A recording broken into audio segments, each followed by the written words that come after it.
The Blues Fan Forum podcast is presented by Interstate 70 Sports Media Group. I-70 strives to bring you the best sports coverage in the tri-state area. Find them on Facebook or at interstate70sports.media. This is Jordan Bennington, and you're listening to the Blues Fan Forum podcast.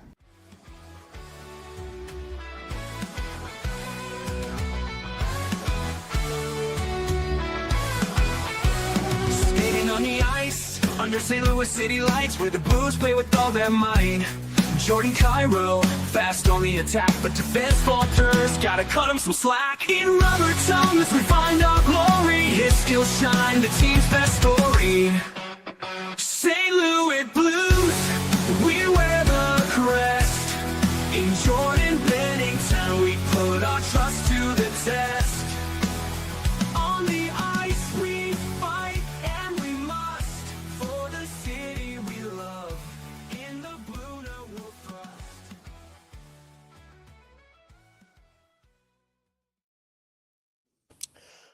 Hello there, everybody, and welcome to episode 147 of the Blues Fan Forum podcast, your source for Blues news, views, and fan interviews.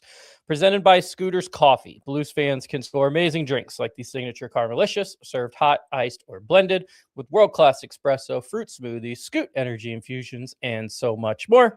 That is amazing people, amazing drinks, amazingly fast. Scooters Coffee. I've not been getting Scooters Coffee as much because I only like the iced coffee, and it's definitely not an iced coffee type of weather we've had recently. But I've enjoyed not having to work today, and we are also off tomorrow, so we might even be off on Wednesday. I guess the buses can't even get out. We're back, episode 147. Dakota is here. How are you, Dakota? Good. I think we survived Snowmageddon. I was going to give you a little clap because you're almost there and you didn't mess anything up, and then all of a sudden, we stumble over our words. We talked about that 2 podcasts ago, but still, nonetheless, again, maybe if I say it again this podcast, let's talk about some greener pastures. Maybe we're on the hunt for a first-round draft pick. We'll get into it this podcast, but who knows? We could turn around. This could be the podcast where we turn things on. Doubtful. Yeah. We'll see. We'll have to see which direction we want to turn it on. Do we want to get better, or we just want to get worse so we can get better in the future? And that decision, I guess, is going to come up to Bruce tonight. Special guest Bruce, how are you? Hey, nice to meet you guys. Nice to be here. Yeah, and you were on before. What episode? You said we were talking before this. You said that you came on when Drew Bannister was still the coach of the team. Do you remember what episode that was? I don't, but Dakota was unavailable. It was just you and me.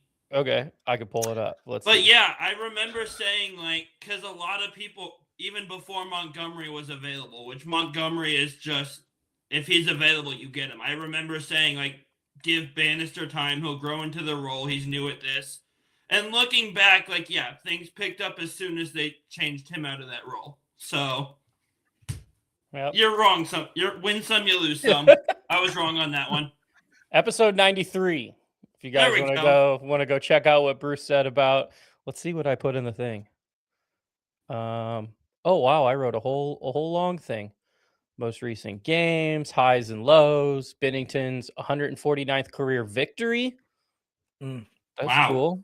It's not all smooth sailing. There's growing chatter about Drew Bannister's future with the team. There you go. It could all right. Adios. And then we got an awesome coach instead. So that worked out pretty well. We must have talked about the possibility of Nathan Walker stepping into a top 6 role. Well, that did not happen. Holy I shit. forgot about that part. Hold on there, folks. It's on the description. So I have to go back and listen to that and see what it is. I mean, I love Nathan Walker, but not at all. All right. I mean, I love the guy, don't get me wrong, but I wouldn't go top 6. I mean, top 9, sure, but if you think about it, though, that was last year, and last year, at the time that Drew Bannister was still the head coach, the only line that was good was the 4th line. It was Nathan Walker, Torchenko, and Radek Faksa. What the fuck? That WTF line that when we were playing Dallas and I saw Radek Faksa, I'm like, I missed that Walker, Torchenko, Faksa line. Yep. So, and that kind of, missing Radek Faksa will bring us to another point that we're going to talk about is our lack of centers right now, as a lot of them are injured. So we'll kind of get into that. Bruce, let's dive into some of the most recent games. Not a whole lot of excitement to talk about as we're in the midst of a 4-game losing streak. And all the games that we're going to cover are part of that losing streak. So the last 3, with the first one being Tuesday, January 20th, we played away at the Winnipeg Jets. Blues lost 1-3. Hofer only faced 15 shots, but gave up 2 goals. Winnipeg's third goal is an empty netter. Jordan Kyrou gets our only goal of the game, his 9th of the season at the time. Any thoughts, or do you remember watching this Winnipeg Jets game? I remember watching it and coming in thinking like Winnipeg's also having a very down year compared to expectations. We were in it the whole time. It was like the millisecond we pulled Hofer, they scored, but it was a 1-goal game until then. And like, there's not a lot to be happy with, but these games we're talking about, 25's finally coming on, it seems like. So at least there's that to be happy about. I mean, I believe this is the game where it was the battle of the power play. I think it was we scored a power play goal and they scored 2, and then Montgomery said we didn't score. I think this was like the 2. Yeah, they it was scored. The freak one was like it was a 4-minute minor. Goals. Yeah. Was this the first game after they moved Ott away from the major league team? Might have been. Because they moved him down to Springfield, and to my knowledge, he had a heavy hand in the power play, and the power play is now scored in like 3 straight games. Mm-hmm. They've also had a lot of misses. Don't get me wrong; they're not that improved, but it's just kind of. Hey, small sample size. Hey, a guy moves away, and then you're immediately like, see, it was his fucking fault. Like, he goes away, and we start scoring. No, that game was pitiful. It was one of those things that you're going to look back on if we do, in fact, make a run. And, again, I won't hold my breath. But you look at that game, and you're like, you guys are both fighting for one of the last positions in the Central. And it's like, even we couldn't even beat them. And so it's kind of daunting. Because then you take that Winnipeg game, and you're like, fuck, we can't even beat them. And then you go to Dallas, which is, if in my mind, those are, the lesser of 2 evils would be Winnipeg. Now, don't quote me on that. We would have said differently last year, but you lose to Winnipeg, super shitty. Then you go to Dallas, and then to me, in my head, and this is just me being a psychotic fan, it's like, okay, we've got to play better. Like, they just lost to a team they definitely should have just dog walked. You go into Dallas. Sometimes the Blues play up to their opponents. That's what I thought was going to happen here. And honestly, the game wasn't so bad. It just, again, we came out on the losing end. I'm sure we're going to talk on it here in a second. Considering it's Dallas and like them and Colorado and Minnesota are the 3 best teams in the league, I wasn't upset with losing to them by 1 with 1 minute left. Like, there was some, like, they played decently at least. Like, I kind of went in expecting a loss, so the fact they made a game of it was somewhat encouraging. I'm an optimistic person by nature, so those are usually my takeaways, other than that Edmonton game last weekend. But well, we had no chance in that game because we had won 2 games right before that, and we can't win 3 in a row. So that was a guaranteed loss. Yeah, I thought last year was weird that it took till the end of February to win 3 straight. Is this just going to be every year now? We're consistently bad. Yeah. The thing with this losing streak is, like I said, I'm a very optimistic person by nature. This whole season, I've been watching the wild card race, thinking, hey, the West is terrible. We're only 2 points out at one point or 4 points out at another point. And this losing streak is, I'm finally realizing, like, yeah, the playoffs I thought we had a shot at are really not happening unless something major changes. I mean, it's quite a phenomenon to look at, like, the wild card like 2 weeks ago, and like we were being talked about as like one of the 6th worst team in the NHL. Well, we were still within 2 points of a playoff spot. I was like, we're in like, how does that even happen? How does that even like remain true? And then obviously the 4-game losing streak just puts salt in the wounds. It's like, if they played like they actually gave a F, this is a child podcast. We're gonna make sure we keep the profanity to a level. But if they actually played like they gave a damn, I don't see them losing this many. Like, again, we talk about the talent, we see the roster up and down.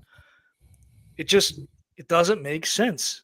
How does a team that has a decent amount of scorers on their roster continue night in, night out to just lose? The frustrating thing is like you can see the potential there. You see, we talked about the power play that was like 0 for 15 on a stretch at a certain point, or like zone entries, or the fact we've had 1 million injuries this year. We could be in a playoff spot right now. We just Kyrou, Thomas are all having down years at the same time somehow. Because I love Robert Thomas. He's incredible, but he's not been played like himself for a lot of this year. Jordan Kyrou usually leads us in scoring. Is just now coming on. Justin Falk leads us in scoring somehow, which I would have loved to have seen the betting odds on that coming into the season. But we'd be millionaires if we would have bet on it. That's right. Like, the potential's there. That's what's frustrating. Is like they shouldn't be as bad as they are. Well, and then I feel like you kind of weigh this too, is like seeing how bad they are, and then you immediately go, like any other fan, you immediately compare this year to last year. Like, okay, like where were we like last year? Oh shit, we were in the same freaking position. And then you look at how last year ended up, and then that's what kind of keeps us coming back for more. It's like, is this it? Is this the time? Is this where we finally get our shit together? It's just like it's demoralizing to kind of look at game in and game out, night in and night out, because you know that the team is capable. And don't even get me started on the goaltending. It doesn't matter who the hell's in net. I miss Chris Mason. Fuck, throw his 60-year-old ass back in net. I mean, at this point, he could stop more pucks from Joel Hofer and Jordan Bennington, but that's a topic for another time. So it sucks. Yeah. The frustrating thing is, like, will we have a game where the offense is incredible and puts up 4 goals, but the goaltending just can't stop anything. And then next game, Hofer or Binner will stand on their head and we lose 2-1 because the offense can't do anything. Like, the amount of times both of those have happened this year where we just can't have both units being good at once. It's really frustrating.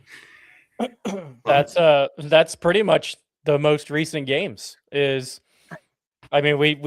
touched on Winnipeg, but we lose 3-1. We only give up 15 shots. Hofer gives up 2, but we only score 1. We lose to Dallas. We only give up 19 shots.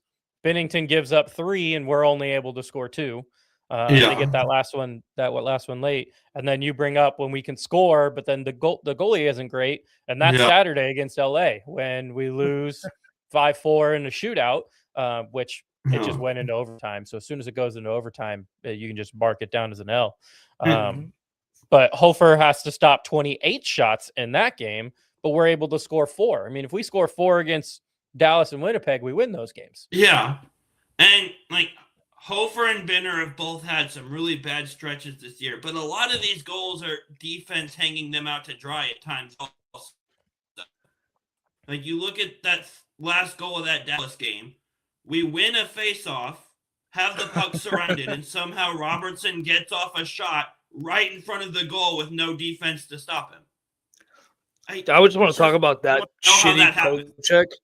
That shitty poke check by Colton Parayko should be studied as probably the one of the worst defensive captures of all time. Like, that's gonna go down as probably the worst defensive 5 seconds of his life. And that dude is going to be on the Canadian. He's going to be on the Canadian Olympic team. Like, the poke check. If he's 7,000 feet tall, and you're reaching out to just give this little pussyfoot poke check. Like, what are we doing? If he would use his size, he would be so threatening. If he would just start hitting people more and be more physical than he plays. We got the Wish version of Chris Pronger.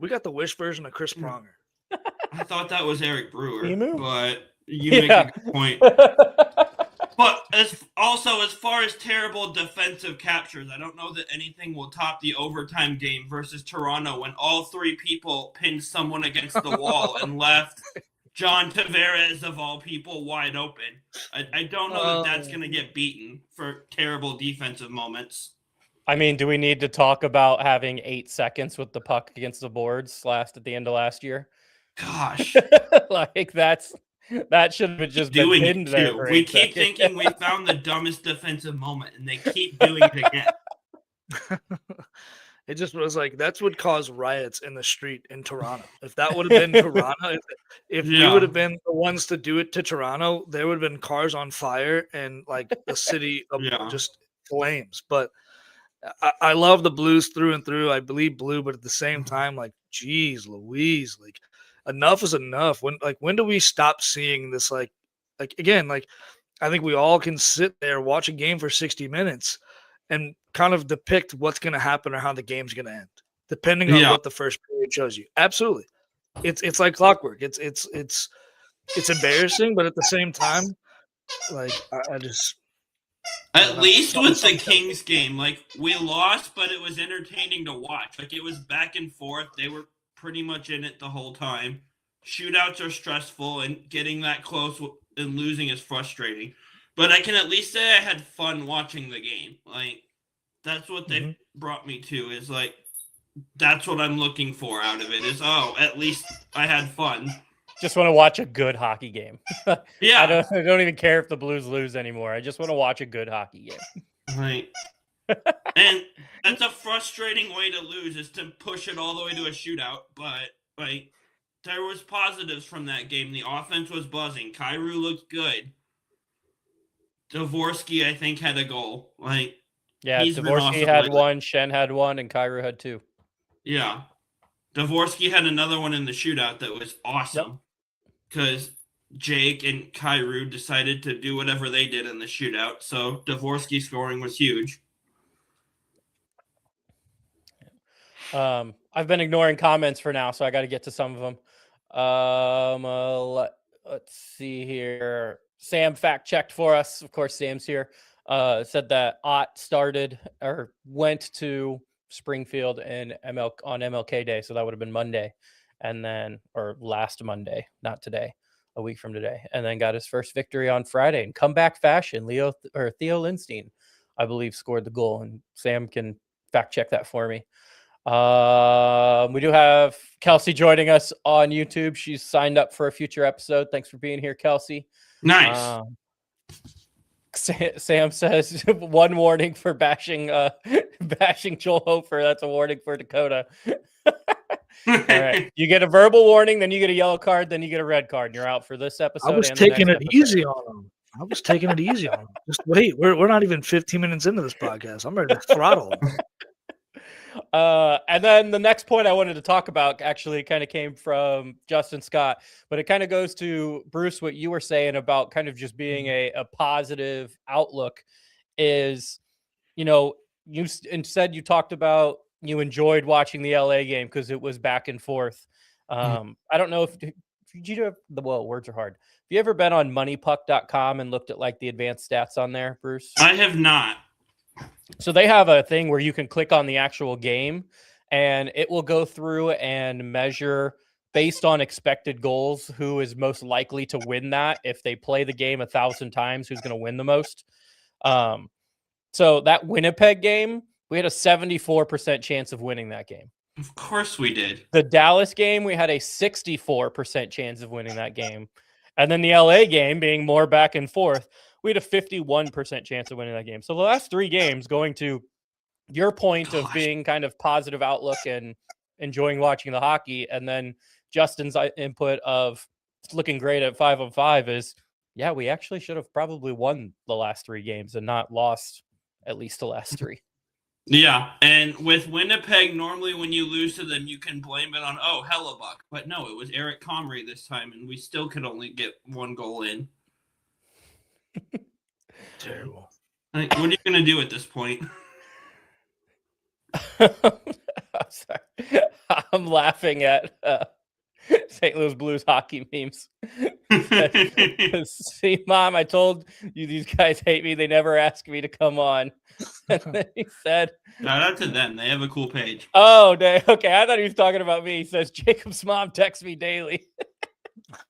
And then follows up with no idea who Jacob is. That's great. So whoever's running that account is maybe he's struggling today. It's Brad in the basement. He's struggling tonight. All right. So looking, Bruce, with your kind of glass half full positive mindset, would you rather see a game like any of these last three where, according to advanced stats and according to expected goals, the Blues are expected to win, but then just underperform somehow and lose? Or would you rather just see us get blown out of the water and lose from the beginning? I'd at least, the close games, I can fool myself and convince myself we have a shot that they're not going to blow it in some dumb way. Last Saturday or whenever it was when we played Edmonton and it was 4-0 at some point in early second or early third, that just, there's nothing fun for me with that. I don't have a good takeaway there. So, if we're playing well and scoring like that LA game, it's at least enjoyable to watch. Yeah, I guess it's just good hockey. You could just kind of almost separate the fandom and just be like, I don't even care who wins.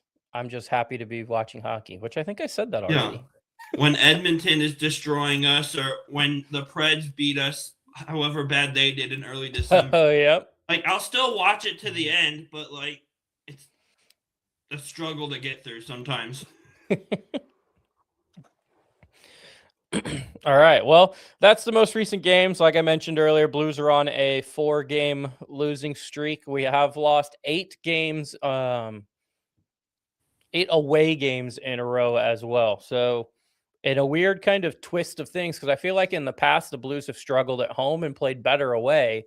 We are now playing better at home and struggling at away. So yeah, because of course. Yeah. We'll see how that picks up. We mentioned Jordan Kyrou, and I wrote down some stats for him because as of right now, Kyrou has played in 42 games. He has 11 goals, 13 assists for 24 points.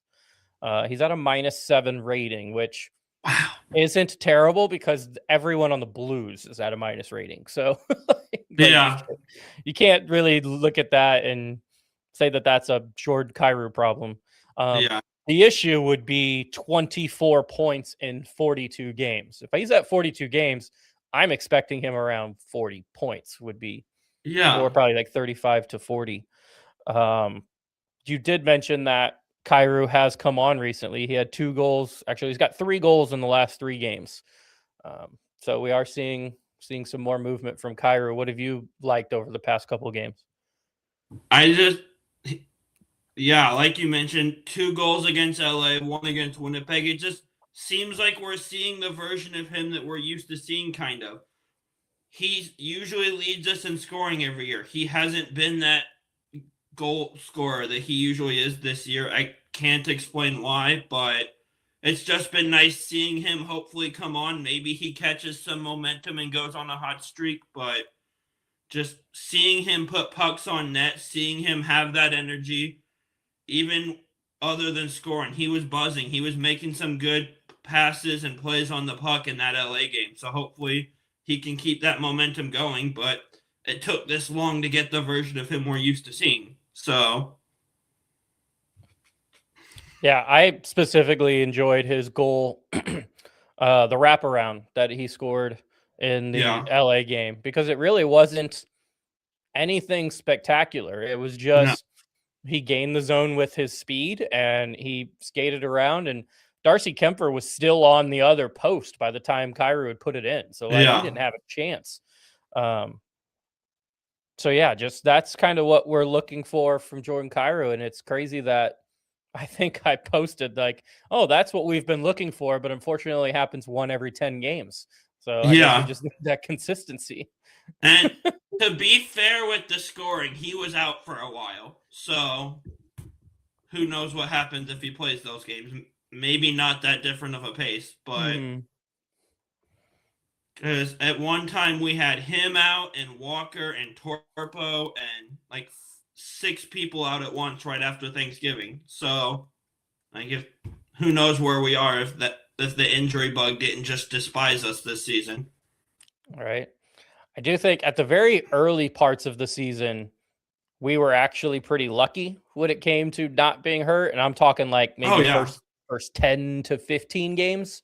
Yeah. But we weren't playing well then. And then with all the injuries since then, yeah, it's just been hard to find a rhythm. Speaking of injuries, like right now, we're still out Holloway. I know he's technically been healthy scratched, but he played in the Edmonton game and then he has not played since. So they obviously brought him back too soon. Otherwise, so I'm still considering him injured. Oscar Sundquist is still out, Pia Suter is still out, and Robert Thomas are still out. Hopefully, those last 3 return at some point this week, but you might just scratch them. You might just say, you know what, just take off until the Olympic break and come back at the end of February and be 100%. Yeah, and P.U. Suter is not a name you hear come up, but man, that's helpful when he's back in the lineup. He's been a really solid addition this year on that second, third line center spot. So be nice to get him back. Nice to get Holloway back if he can stay healthy, which has been a struggle since that Pittsburgh injury at the end of last season. But it's a lot at once. We were lucky with injuries earlier in the season, but it's caught up to us at this point. Mm-hmm. I mean, I think some of the injuries just have been freak accidents, though, too. It's just like, it's one thing to get the injury bug, and then also we're just been hitting like the plague of freak injuries. Like some of the things I think, did Holloway get injured in practice? He got a shoulder injury in practice. Holloway got injured in practice. Torpo burned himself on the leg somehow. Yeah.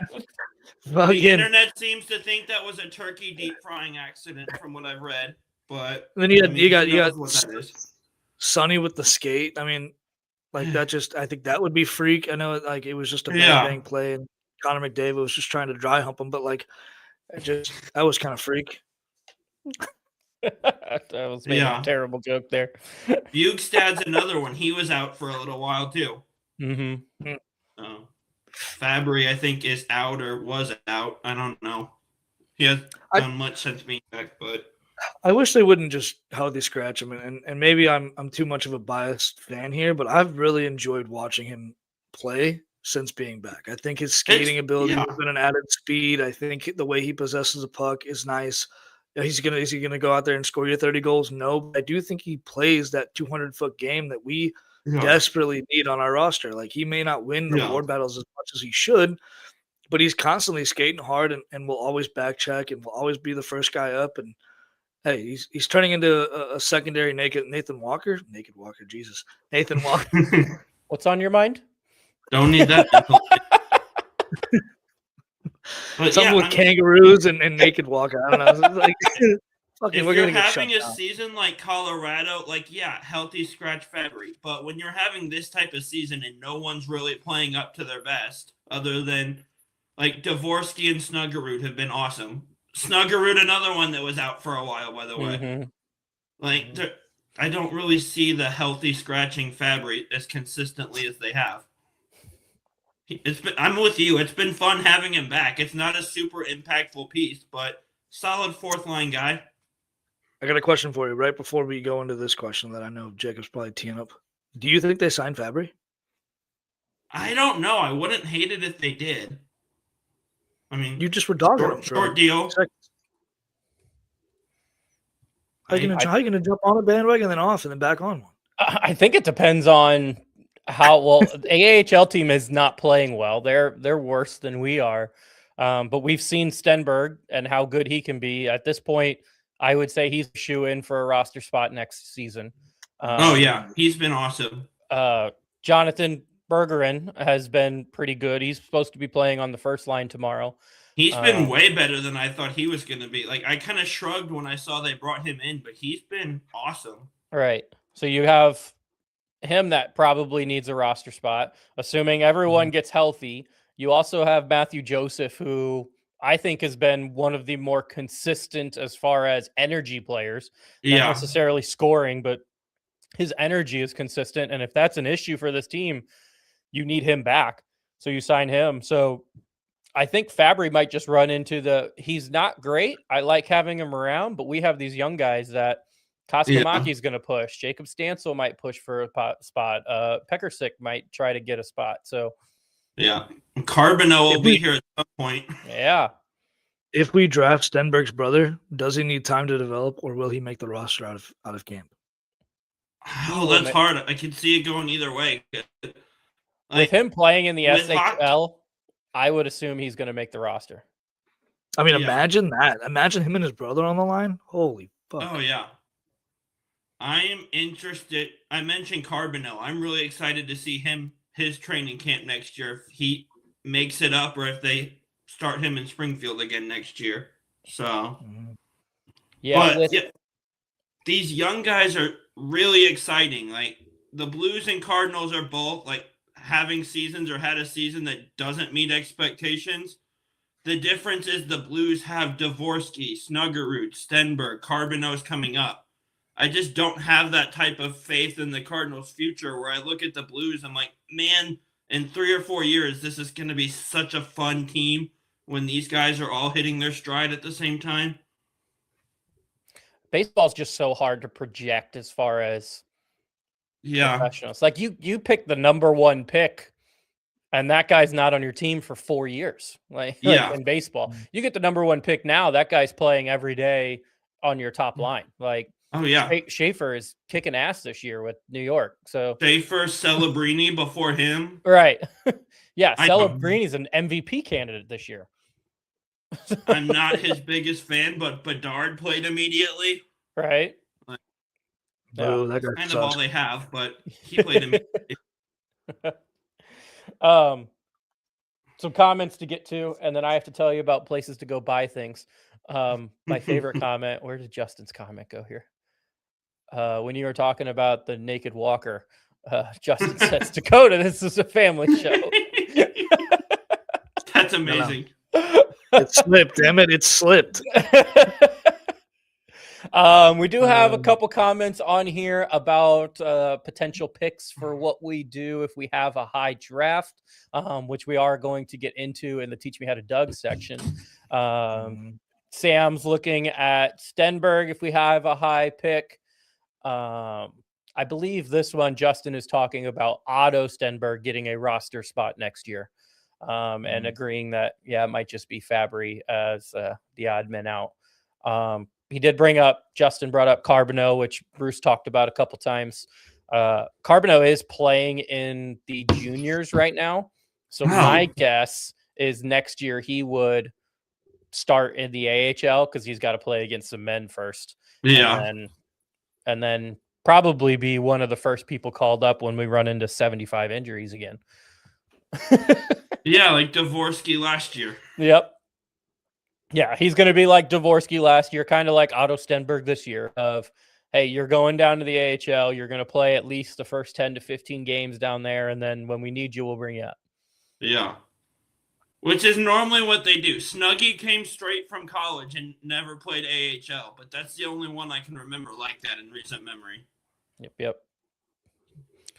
So he also went back to college that last year when he was back to college, and the expectation that he wasn't going to go back to college. Everyone thought he was going to go sign his contract, go play in the AHL, but there was a lot of people I was seeing that were afraid he wasn't going to sign with us because he went back to college another year. Yep. So, but all right. Well, let me tell you guys about NCAA Division Championship. Yeah. That did not go well for him. Their best chance was when he was on that line with Logan Cooley and Matthew Nyes. Like that team was that line was just amazing. Stacked. It's cold outside. There's snow everywhere. You might hardly be able to drive. I've decided my dog food wasn't going to get delivered and we were out of food. So I'm like, I got to go get dog food for these dogs. And so I tried to leave. Unfortunately, like where I park is in an alley So I had to take my 2-wheel drive Ford Fusion and somehow get out of my alley. And I got stuck a little bit. I had to go back and forth like 20 times in order to get myself unstuck. And then I was able to boot scoot and boogie out of the alley. So we made it. But one thing that would have helped me in that situation is a nice cup of hot coffee, specifically on Highway 143 and Troxler Way in Highland. That's the one I would go to. Or Vandalia Street and Indiana Avenue in Collinsville. Or you can go to any of the other 30 locations in the greater St. Louis area. And that would be to see some amazing people, have some amazing drinks, and get it amazingly fast from Scooter's Coffee. So go check them out. Also, check out Hughes Custom Design. They are a family-owned and run small business that is operated out of Maryville, Illinois. They specialize in laser-cut, hand-painted signs, and they have options that are typically ready upon request and can complete almost any request for a custom job. So while you're sitting inside doing nothing because you're snowed in, go buy things on Facebook. I mean, why would you not? Support local business. For sure. And then lastly, check out Imprint Labs. I'm not going to read their thing because it's too long. Cool metal signs. Back when the St. Louis Blues were good. This was fun. First Stanley Cup championship in franchise history. Woohoo. Super cool hats. Super cool. I mean, my slogan for them is if you have shit and you want it on shit, they're your people. If you want it on wood, go to Hughes Custom Design. If you want it on anything else, go to them. We just donated some t-shirts to a fund. It's called the Greg Holthouse Memorial Fund, but they do a bowling fundraiser every year. So we donated some Blues Fan Forum shirts for them to give out through that. But Imprint Labs is the one who made them. The Greg Holthouse Memorial Fund is actually pretty cool. So I'll tell you guys about that a little bit. One of my brothers, Zach, Greg Holthouse was his age. And when he was, I believe, a freshman in college, he passed away due to, I don't know the technical term for it, but he had an enlarged heart. And he passed away from that. So now his family started the Greg Holthouse Memorial Fund, and they provide screenings for hearts all the time. I can't even think of the number, but they've probably donated close to 100 AEDs to different parks, schools, whatever it is. So they're really, big advocates for. Nobody knew that Greg had this condition, and so that's why he was just visiting a friend at Mizzou and just happened to pass away in the dorm room. So they're trying to make sure that what happened to Greg doesn't happen to other people, and they're doing a really, really good job at it. So if you don't want to support any of our people here, support the Greg Holthouse Memorial Fund. They also do, I believe, a scholarship for somebody from Highland. So they got a lot of things that they're helping people with. That's awesome. All right. Let's go straight to the Teach Me How to Doug section, because we've had a lot of people commenting about it. And I think people are going to be really excited to hear your answer, Bruce. And I'm excited to hear your answer. But first we have to play our super cool music because we're high tech here. And so that's what we're going to do.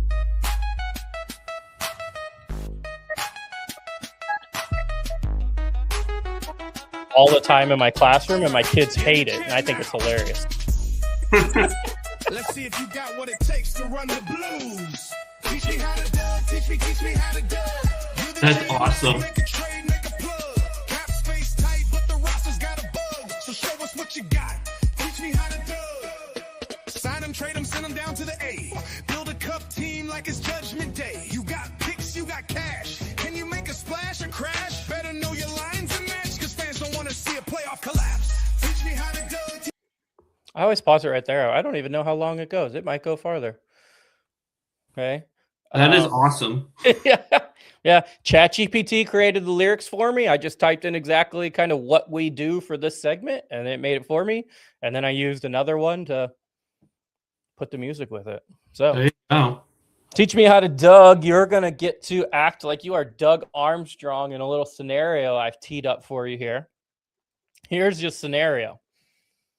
You are now the recipient of the number 1 pick in the coming up NHL draft. Are you taking Gavin McKenna, Ivar Stenberg, Or are you going with the defenseman Keaton Verhoff? I love the idea of having a McKenna or having both Stenberg brothers would be amazing. My gut says defense is a much bigger need. Because you look at the future on offense, Dvorsky and Snuggerud are already killing it. Otto will be up next year. Carbonneau's coming. He's going to be awesome. What's the future look like on defense? We locked down Broberg long term, but Falk is old. Fowler's old. Parayko will be old soon if he's not already. That one's kind of borderline, I think. But so I lean towards Verhoff, but the other two are flashier and more exciting for me to think about. Dakota, what's your answer for this? I think it's Ivar Stenberg. Has to be, right? I would love that. That'd be so much fun. We could kind of formulate our own Kachuk brothers. We couldn't get them here, so fuck it. We'll just make them Stenbergs. We're gonna grab the brothers from Sweden instead. Yeah. Sweden, St. Louis, that's like the same thing. Yeah. I think it'd be fun. I think, too, it would kind of help develop both of them at the same time, considering, they're brothers. So what better to have than somebody that you grew up with? And also, just built-in chemistry, right? That's something that, unless I'm dead wrong, I'm sure we can snip this later and I could shove my foot in my mouth. But how cool would that be just to have a guy like that, built-in chemistry? That would be crazy to see, but who knows? So my thought process on this is there's three different reasons for taking each of these. McKenna is supposed to be a generational talent, like Bedard, like Celebrini. The way that people talked about McKenna were the same way that they talked about Celebrini and the same way that they talked about Connor Bedard. And look how those two are doing right now. They're doing pretty good. So that's why McKenna has always been the number one pick. People had him sharpied into the number one pick until he went to Penn State this year, and he's not putting up the numbers he was in juniors. But now, instead of playing against people his age, he's a freshman playing against potentially super seniors sometimes. So he's playing up against some bigger people at this point. The Stenberg one is just, you're still getting a good player, but technically most people think McKenna is going to end up being the better NHLer. But does Stenberg give you longevity in the fact that if he's here and his brother's here, you're almost guaranteed to have him for his whole career unless you don't want him. Like I know, we lost Jaden Schwartz, we lost Tarasenko, we lost Alex Pietrangelo. But if you have Ivar and Otto here and you can just sign them both, they're probably not going to leave. You can have them for their whole careers. Oh, yeah. But then going to Bruce's point, our forwards and our forward lines, wingers and centers, looks pretty strong.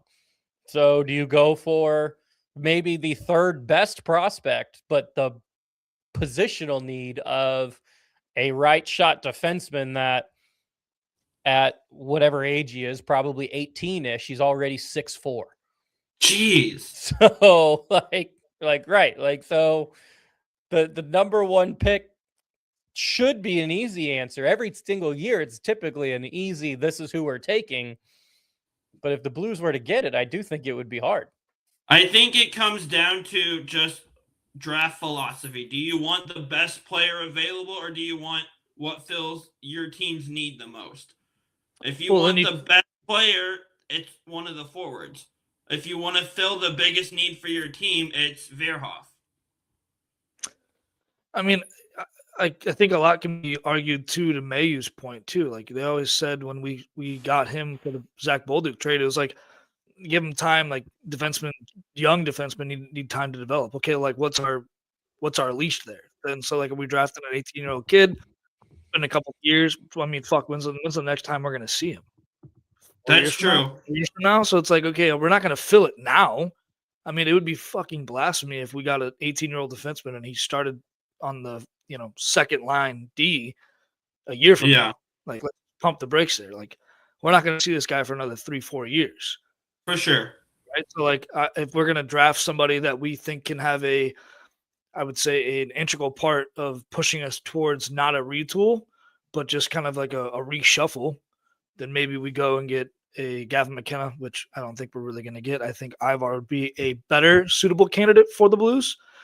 Like I said, just having those two brothers on the same roster, I feel like you can honestly kind of structure your team around that. And more often than not, those guys, if you sign them together and sign them to deals that are fairly team friendly, it opens up your cap space.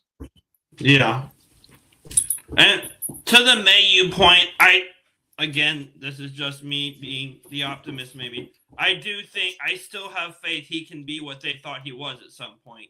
Like, he had played, 9 games when he came here? Like, I don't know what that timetable is. Defensemen do tend to take longer to develop, to your point, but I'd like to think we can still get a solid defenseman version of Mayu, which would help out a lot going forward because he's pretty young. So I was gonna say, I think he's still 22, is my guess. yeah. So And wasn't he a first round draft pick? I don't remember. He was last pick of or like 30th, maybe somewhere around there. He was supposed to go higher. His talent profile had him as a higher draft pick, but he had some off the ice issues to where he actually came out and said, "Do not draft me in the first round." And the Montreal Canadiens were like, we'll take him at 30. That's close enough to the second round, I guess. So yeah, he had that going for him. As far as taking the best player available, I think based on, recency bias and looking at how McKenna is doing at Penn State and how Stenberg is doing in Sweden, the best player available right now is Ivar Stenberg. It is. Again, I think the highest potential, I believe, is still McKenna. But if you want a player that you might plug into your top 6 at winger off the hop, it's Stenberg.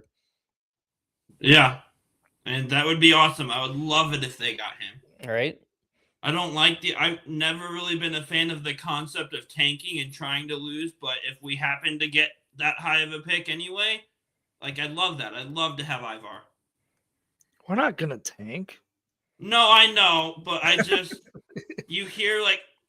I hear top picks are going for that, and my mind goes, I don't like tanking. So that's just this is where Columbus usually goes and onto the, during that off season or off break between the Olympics or the All-Star game. They're like, how can we get that number 1 draft lottery? Like, okay, we have to start shitting the bed now. Yeah. I mean, that's what I do whenever I play franchise mode on NHL. If I'm not going to make the playoffs, I'm just like, sell everybody, sell them, and let's get a high draft pick. And if they do sneak into the playoffs, they're going to run into a buzzsaw that is Colorado. But you get these young guys playoff experience, which is valuable developmentally, even if the series is going to look terrible because Colorado is having a freakish season, unfortunately. But it's it's nuts. Looking at some of the thoughts online. First off, Justin says that NHL would never give St. Louis the number 1 pick. We've had it once, and we drafted Eric Johnson. Yeah, and it was like, I don't like, that wasn't a terrible pick because he did have a good NHL career, but he didn't have the career of like a number 1 like that you would. Jonathan Toews went a few picks later, I think. Yeah, so. He was pick 3, I believe. Eric Johnson will go in history as the worst number 1 pick by the St. Louis Blues. You sugarcoated your answer too much. I was ready for you just to go fire hardcore, and you didn't. But do that's that. No, he wasn't like a Nail Yakupov. Like, that guy played 3 NHL seasons, and then for some reason the Blues decided to give him a try at some point. But he was the number 1 pick that epically failed. At least Eric Johnson had a good NHL career for him. He just didn't have it to the level of like, I have the number 1 pick, so I should be getting Sidney Crosby type production or something like that. It's also frustrating from a Blues perspective. A majority of Eric Johnson's solid career was for another team in Colorado. So, right. And we got Shattenkirk into that, so I'm not complaining too much, but that just doesn't look help at that Eric. pick better. look at Eric Johnson's D partners over the course of his lifetime with the St. Louis Blues: Roman Polak and Eric Brewer. Like, Forgot about wow, Roman Polak. fucking That's a Blues fucking legends. Like, The best thing that guy Roman was- Polak did for us was get traded for Carl Gunnarsson. I mean, I he was just forgot like Roman Polak existed until you said that name. That's such a he fun was goal. he was a great draft pick, but we just set him up to fail. Like, no, Yeah. no, like I just like I feel for the guy, but like that's who we decided that we were in the war room and we're like, that's our guy. And then like Yeah. you said, Jonathan Tays gets picked a couple picks later, and you're just like, yeah, we fucked up. But you I can't say forgot that he to was people. back this season until we played Winnipeg, and I saw him on my screen, by the way. Sam saying Stenberg brothers would be lethal. That would be, again, just really cool of just having Ivar and Otto. Greg comments and says that he does not believe if Gavin McKenna is a generational type player that he should be struggling in the NCAA. If he's as good as he is supposed to be, then it doesn't really matter. So we'll see. Again, I think that's kind of part of what's pushing Gavin McKenna down and elevating Stenberg is playing well against adults. McKenna is struggling against young adults. Yeah.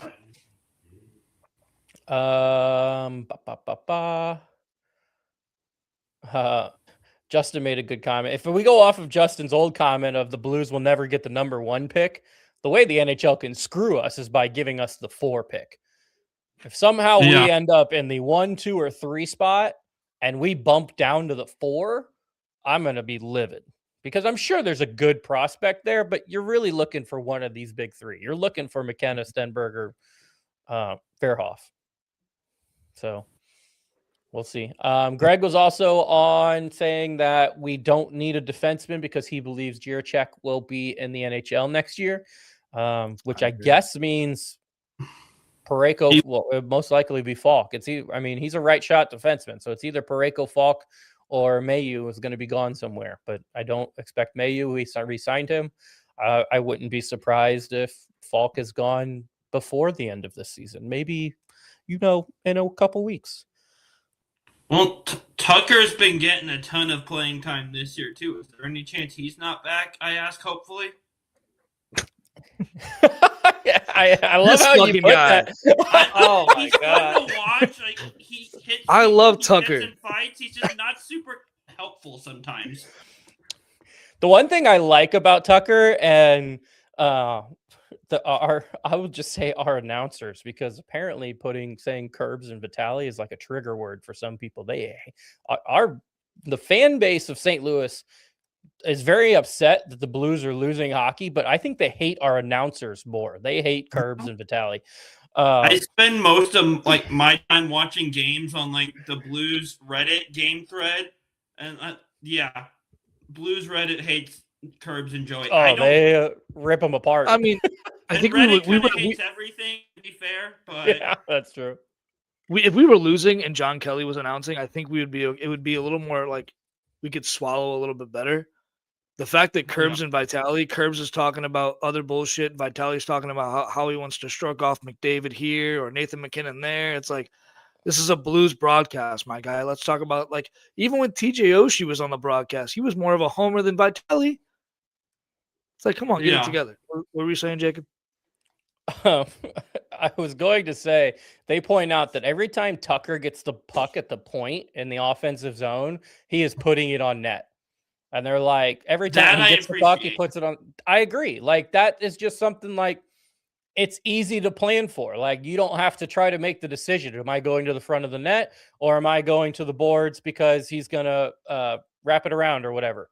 So it's when that puck maybe goes to Matt Kessel, who's his D partner, and Kessel's going point to point and it's going to Tucker. As soon as Tucker gets it, he's putting it on net. And so there's at least you can get that net front presence and you're prepared for it. So I just kind of wonder if we have that anticipation for Tucker, why can't we figure that out with everybody else? Why can't we have a designated, hey, we're going point to point and then we're going to put it on net and let's just see what happens.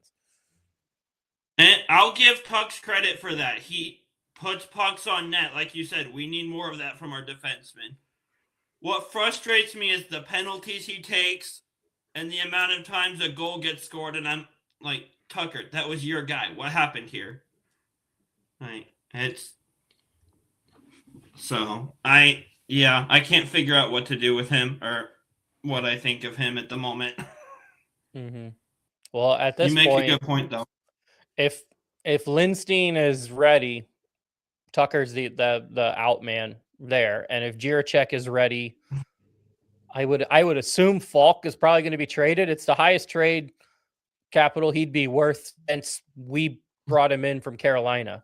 And really, we brought him in for Carolina for nothing. We brought him in. We traded him Joel Edmondson and some first round pick that we made that never played in the NHL. So I can't even remember what the guy's name was, but we traded him to Carolina, and I think he's playing in Europe somewhere. Does Falk have a no trade? I don't remember. 15 teams. I think 15 teams he can go to. He's got to submit he submitted his list of you can trade me to these 15 teams. Okay. Because I lost track of who does and doesn't have a no trade at this point. So yeah, I know Kyrou just had one case, but yeah, him and Shen are both on the 15 team list, or they submit their teams. Thomas and Kyrou, I know, are just full no trade. So if any sort of trade movement involving them, they would have to agree to. And Thomas likely was never even getting traded anyway. That's kind of their guy. So right, Kyrou, I can kind of see if he didn't have the clause, but he does. So yeah, I mean, if you're Jordan Kyrou, you might be ready to get out of town with how much. I mean, I know blues professional sports players anywhere are supposed to block the outside noise and not read what's online, and I'm pretty sure most of them do a pretty good job. But if I was Jordan Kyrou and I read what the fans are saying, I'd be like, trade me wherever the hell you want. I'll go. yeah. Box rock. Hey, he survived the fans hating him and blaming him for Chief getting fired. This isn't as bad as the storm he was getting then. That's fair. He survived because he cried like a bitch. Oh, sorry, I did that. Whoops, that slipped. No, that guy's the first on the list. I honestly think, I think Colton Parayko. I'm sorry if you hear like a lot of noise. I live on a hill, and I got an F-150 that's struggling to get up the hill over here. So that's the background noise. I'm watching and listening to this dude struggle. But I do think that Colton Parayko, Jesus, my guy. I think that Colton Parayko, I kind of want to see what we can get for him, honestly. Like, don't get me wrong. Yeah. I think Falk has the highest potential, but like, test the waters with Parayko and see what we can do with both, honestly. Yeah, I think Falk's the most likely to get traded because he's playing so much better than they thought he would and scoring more than they expected. Parayko would be interesting because you've got Broberg locked long-term now. You know who your future number one defenseman is. This time last year, I would have been hesitant to trade Parayko because he's your number one. You don't know who's next. The Broberg extension kind of makes Parayko a bit more tradable to me. Mm-hmm. I was so happy with that extension, by the way. Yeah, it's I just wanted to stay healthy. I wrote this down too, so we can kind of move on to potential trades, which is we're kind of there already. So keep in mind with the Olympic break coming, during that Olympic break, teams are not allowed to move players. All right. So Otto Stenberg was sent down today, primarily because they want him to play in the AHL during that Olympic break. The AHL will still be playing games. They're not taking a break. In order to do that, he could not have played 16 of our last 20 games before the freeze. And so I didn't even count it, but I'm going to assume, do we have 4 games left until the 4th? I know we've got Florida Thursday night because I'm going to that one. We have 5 games, so they could have kept him up one more game and then sent him down, but who cares? So he had to. Well, maybe he was on the roster for 80 days. That could have been too. I don't know. So on February 4th, the freeze goes into effect. No players can move. Waivers is still active. So if you want to send somebody down, you still could send somebody down. But if it's after that February 4th, then they don't restart or report to their team till after the Olympics. So waivers are still there. So like if Pittsburgh wanted to send somebody down through their AHL, well, actually, let's go Buffalo. Let's say Buffalo is like, you know what? We're tired of carrying 3 goalies. We're going to send Colton Ellis down. The Blues could then reacquire Colton Ellis, but he can't report to the team until after the Olympics because of the freeze. So the paperwork will be done for that, but he still can't go. Interesting. After the Olympics are over, we only have, I believe, 2 weeks until the trade deadline. So a lot of people are kind of seeing that February 4th, the beginning of the freeze, as our, soft trade deadline of we're going to move players here. I don't know if you're Doug Armstrong, maybe you're still thinking, with the West being so bad and however many, we've always been, really close to getting the number 1 overall pick, but we've also been close to getting into the playoffs. Let's see. Playoffs. So what do we got? 8 points. We're 8 points out of a playoff spot right now. So like that's not awful. 52 games in. So I don't know. Maybe he waits until let's see if we can do the restart of the Four Nations magic. Maybe Jordan Binnington plays well, and then we come back. We're then healthy because Robert Thomas would have had time off, Holloway time off. All these guys had time off. We also have a pretty decent amount of people playing between Parayko, Binnington, Dvorsky will actually be playing in the Olympics. Broberg. So Pia Suter is playing, assuming he'll be healthy. So there's still a lot of people that are going to be playing, people who can get healthy, and maybe we get that kick in. So we'll see. Yeah. What happens? Bruce, do you have any thoughts or ideas or anything crazy that you think will happen either on that February 4th deadline or come trade deadline in March? I'm interested to see what Armstrong's approach is. We're basically having the same season we did last year up to this point. We finally started turning it on right after Four Nations, and Armstrong stood pat. Then we won 12 games in a row, which I don't think you can count on again. So is he going to stand pat in the same spot again, or is he going to make some trades? Deal a Justin Falk, which I think would be the first thing. Dakota mentioned Parayko. I think you'd get a nice return there. So just kind of where he's coming at it from is what I'm interested in looking at compared to last year. Yeah. Where do you think Shen is on your list? You kind of mentioned that Falk would be most likely the first to go, and I agree with that. If we're selling anyone, I think Falk is the easy first choice. Where would you put Shen on your list? The no trade complicates it. Then there's 15 teams he can go to, but that still is 17 teams that you can't trade with. So I think they'll look to trade him. Armstrong's gonna explore every option, but the guys that are easier to trade will probably go first. Mm-hmm. Which now that I say that, Falk also has the 15 teams, but he's playing way better than we expected. So you got to cash in on that if you can. Mm-hmm. I was just thinking that 15 seems like a weird number. Like, why is it 15? Like, why would you not, I don't know, do 16? So then it's right at half. And I think I convinced myself that the reason that they did 15 is because if you're trading these people, they're probably being traded to playoff teams, which means you then have 16 options of people to trade them. But then maybe you're like, well, we're going to be one of the playoff teams. So we're only going to have 15 options to trade them. But then if you're trading any of these people to a playoff team, why would you not just keep them on your playoff team?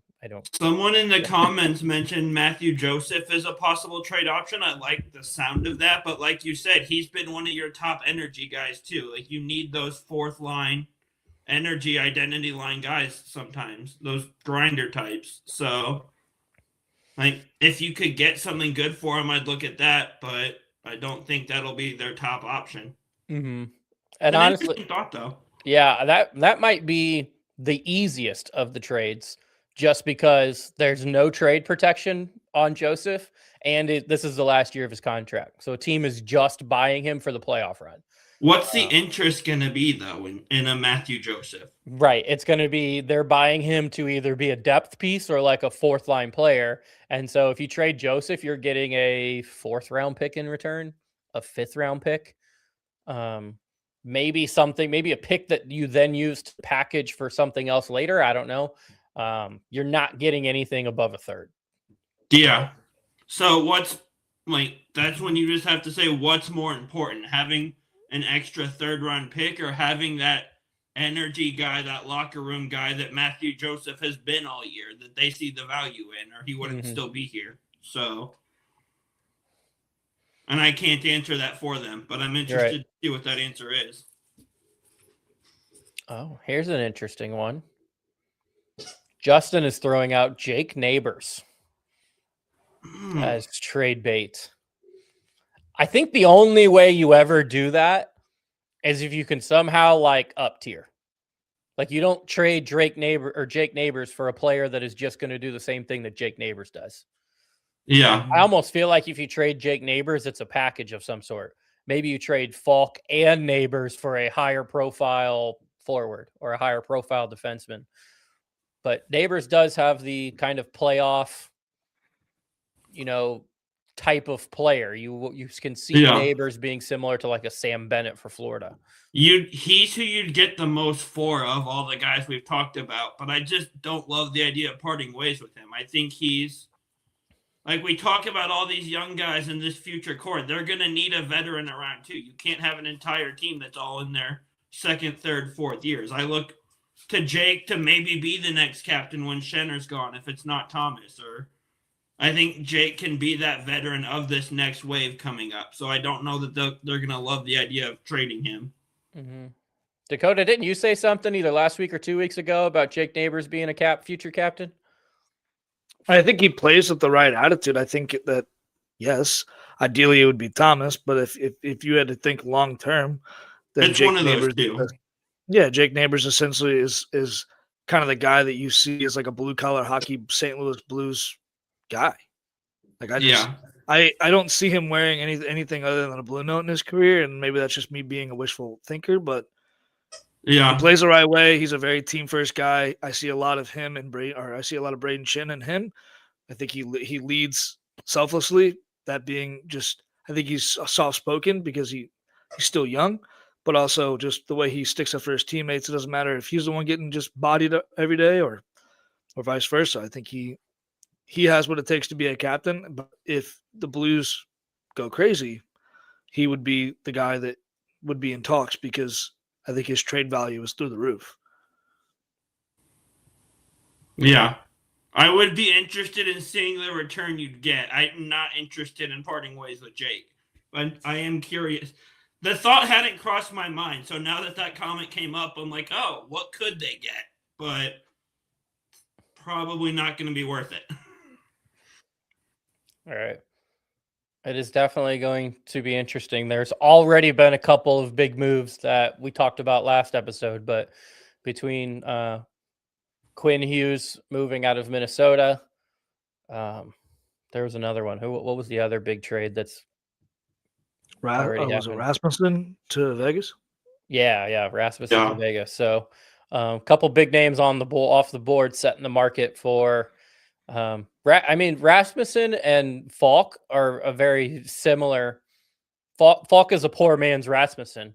But you can once you see that Rasmussen package, you can kind of look at that and be like, all right, I have a general idea now of what we're going to get for Falk. It's going to be a little less than what Calgary was able to get for Rasmussen. So yeah, it's a bit of a calmer trade deadline than last year, just because we don't have the Rantanen drama we had last year, where he gets traded, then gets traded again. Right. But, yeah, that Quinn Hughes trade was wild. I was not happy to see he was coming to the Central Division by any means. but they got a good return for him. So Yeah, it's also hilarious that you said that the Quinn Hughes trade was wild because he went to the Wild. didn't even do that on purpose, but that's awesome. I remember reading that and thinking, oh crap, he's in our division now. That didn't go well for me.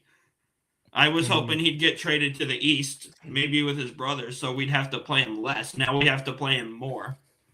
There's still a chance. They have not signed him to an extension. They do still have Quinn Hughes for this year and next year. They could do the Rantanen thing and trade him again at the same deadline. They won't, but they could. Well, that's why I said when that first trade came through, I talked about it on here that it's a win-win for the Wild. Oh, You yeah. at minimum get Quinn Hughes for this playoff run. And if it doesn't work, maybe you go win a Stanley Cup, who knows? But if he doesn't re-sign and shows no indication of re-signing, then you trade him somewhere else and get most of your package back.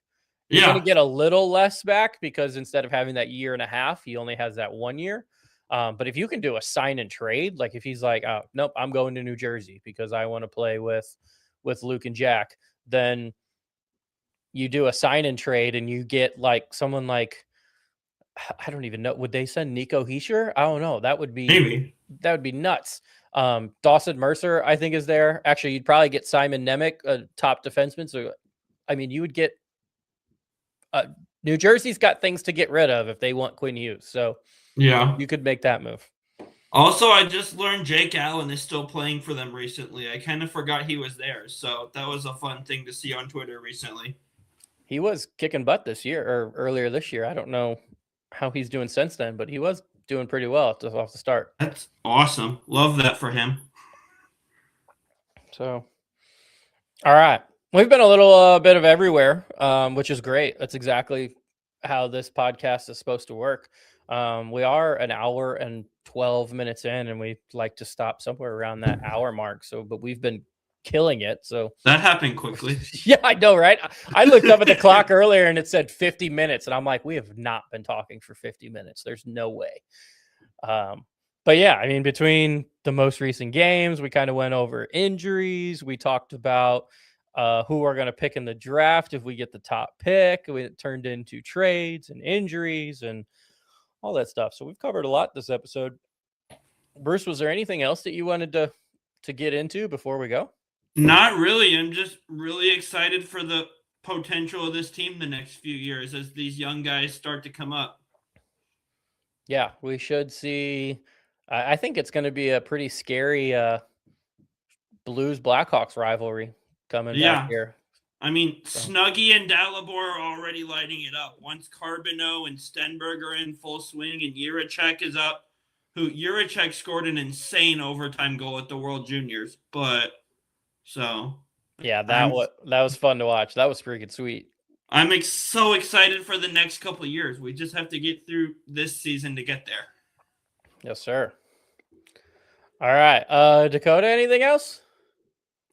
No, we covered a lot. An hour and 13 minutes of just straight hammering away at what we're seeing now. But like I said, greener pastures ahead. Or we just fucking tank and we just talk about Ivar Stenberg joining the St. Louis Blues. Either way, it's a win-win. You said Gavin McKenna weird. Huh. It's weird. Did I say that? All right. Go get your coffee.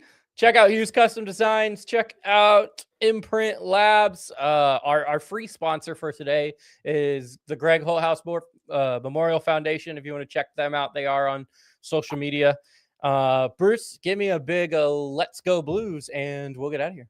Let's go Blues. Ooh, see you, everybody.